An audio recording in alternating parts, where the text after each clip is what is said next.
What's happening, people? I hope you're all well. So this video is about Jam Master Jay, who was part of the group Run DMC, who were very famous in the 1980s.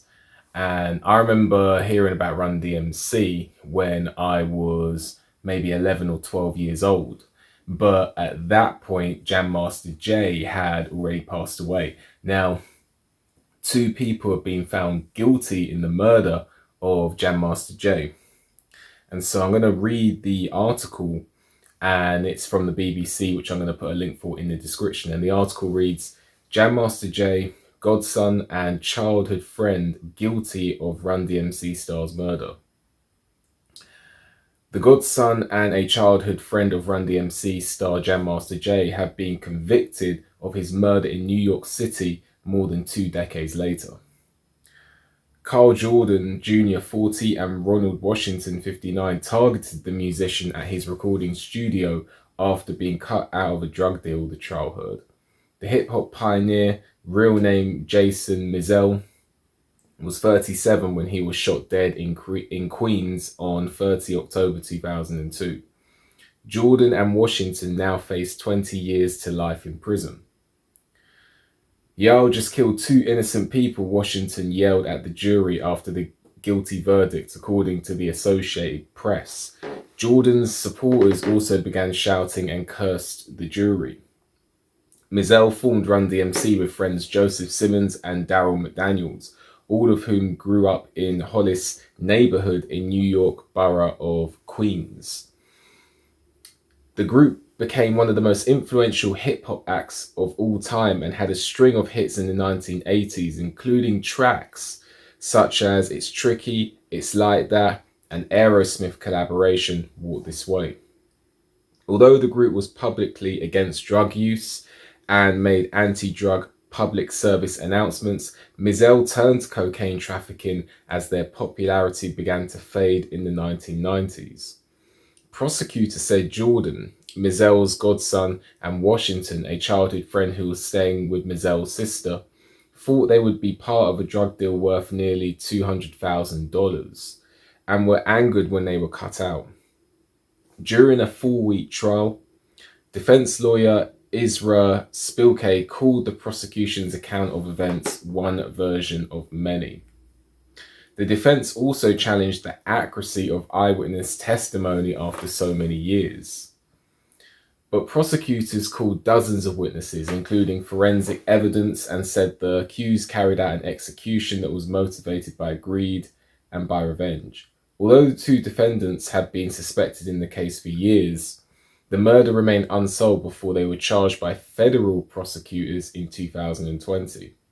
2 key eyewitnesses denied they could identify the killer for years until they changed their stories after the case was reopened in 2016.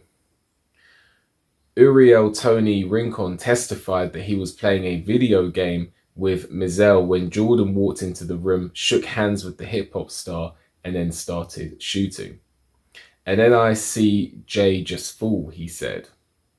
A woman who worked for Mizell's JMJ Records label, Lydia High, also witnessed the shooting and said Washington ordered her to the floor as the killers made their escape. Both witnesses said fear prevented them from identifying the killers earlier. I felt that Mizell's wife and his children needed closure, and I felt that they should know what took place, Mr. Rincon testified during the trial. Other witnesses testified that Jordan bragged about carrying out the killing. The witnesses in the recording studio knew the killers, and they were terrified that they would be retaliated against if they cooperated with law enforcement. U.S. Prosecutor Breon Peace told reporters after the verdict. Another man, Jay Bryant, is facing a separate trial in relation to this case. He is expected to appear in court in 2026, accused of letting Jordan and Washington through the back door of the studio Mizell was in. So obviously this is very sad. He wasn't very old at all when he left us. And now 2 people have been found guilty of his murder. I can't see anything with regards to sentencing, so I can only assume that sentencing hasn't taken place yet. In fact, if I trace back, if I switch gears and go back, I can actually remember me reading out that they haven't been sentenced because they're now facing 20 years to life. Someone else is also being tried separately in the case. So this is very, very sad. I remember listening to Run DMC when I was younger. And, from time to time, I have played Run DMC in more recent times. So obviously a very memorable group, and, no one deserves to die like that. It is also a lesson as well for those who want to get involved or are thinking of getting involved or are currently involved in a lifestyle regarding narcotics, that it can end in tears and is not the answer in these days and times. We do not live in days and times where you're going to get away with it, and it's never been safe. I never, in all circumstances, I never recommend getting involved in narcotics. So this is obviously a lesson for those who are involved or thinking about getting involved. Don't do it. It's just not worth it. So I will keep updating, or I'll try and find out when the sentencing has happened, and hopefully I can come back and make a video with regards to that. Anyway, what do you think about what I've spoken about in this video? Let me know. Like the video, subscribe to the channel, leave a comment, hit the notification bell so you get a notification when I make a new video. If you appreciate my work and want to leave a donation so I can spend more time on this, then please do so. The link is in the description for that as well. And with that, enjoy the rest of your day, and I'll see you on the next one.